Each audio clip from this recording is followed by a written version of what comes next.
பைபிளை படிக்காமையே விட்டுட்டீங்கன்னு வச்சுங்களேன், நாசக்கேடாயிரும். ஒரு வண்டியை எடுக்காமையே வச்சிருங்க, மூளையில கிக்கரை போட்டு அடிச்சுக்கிட்டே கிடக்கணும். பார்த்துருக்கீங்களா? உபவாச ஜெபம், ஸ்பெஷல் ஜெபம், ஞாயிற்றுக்கிழமை ஆராதனை, வீட்டு ஜெபம், தண்ணி பிரைவேசியா, தரிசோதனை, பர்சனலான கவுன்சிலிங், எத்தனை உதைச்சாலும் ஸ்டார்ட் ஆக மாட்டேங்குது. ஏன்? இருந்து அப்படியே செட் ஆயிருச்சு, ஜாம் ஆயிருச்சு. சொல்லுவாங்க, பார்த்துருக்கீங்களா?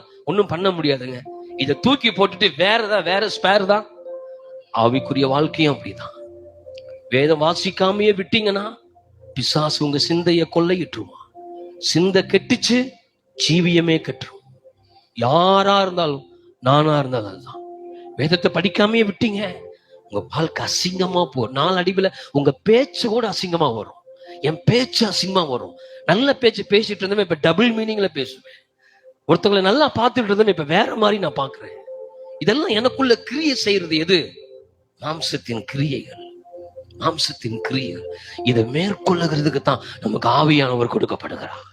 அவர் வருகிற பொழுது மாம்சத்தை அடக்கி ஒடுக்குவார். அவரு அடக்குவார். நீ ஜெபிக்க மாம்சம் இருக்குல்ல, அந்த மாம்சம், அந்த இச்சையினுடைய செல்கள் எல்லாமே செத்துரும். ஜெபங்கிற சாதாரணமா நீங்க நினைச்சிடாதீங்க. இப்ப பிரேயரை குறிச்சு தான் கர்த்தர் பேசிட்டு இருக்காரு. ஜெபம் சாதாரணமானது இல்ல. மாம்ச இச்சைய செல்சைய சாக வச்சிடும். அதுதான் நீ அநேகர் போராடிட்டு இருக்கிறாங்க. ஏன்? யார் என்ன? ஐயோ, நான் நிர்பந்தமான மனிதன். இந்த மரண சரீரத்திலிருந்து யார் என்னை விடுதலையாக்க முடியும்? யார் விடுதலையாக்க முடியும்? அடுத்த வசனம் சொல்லுது, நம்முடைய கர்த்தராகிய இயேசு கிறிஸ்துவின் நாமத்திற்கு ஸ்தோத்திரம் உண்டாவதாக. அடுத்த வசனமே ரோமர்ல இருக்குது. கர்த்தர் ஒடுத்தர் தான். உலகத்துலதான் இருக்கிறோம், மாம்சத்துல ஃபிளஷ்ல தான் இருக்கிறோம்.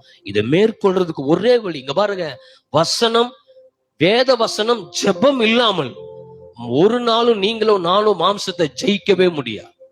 வேற வழியே கிடையாது. வேற வழி இல்ல. வேறொரு வழி இருக்குன்னு யாராவது சொன்னாங்கன்னா ஏதோ வஞ்சிக்கிற ஆவிதான் அது. ரொம்ப ரொம்ப ரொம்ப கவனமா இருக்கணும். ஆனா ஜெபமும் வேத வாசிப்பும் விளக்கு எரிய அதுக்கப்புறம் அனல் பற்ற ஆரம்பிச்சிடும். பாத்தீங்களா? ஒரு நெருப்பு சாதாரணமா எரியுது, வேற கப்பன்னு பிடிக்க ஆரம்பிச்சிருச்சுன்னா என்ன ஆகும்? அண்ணல்.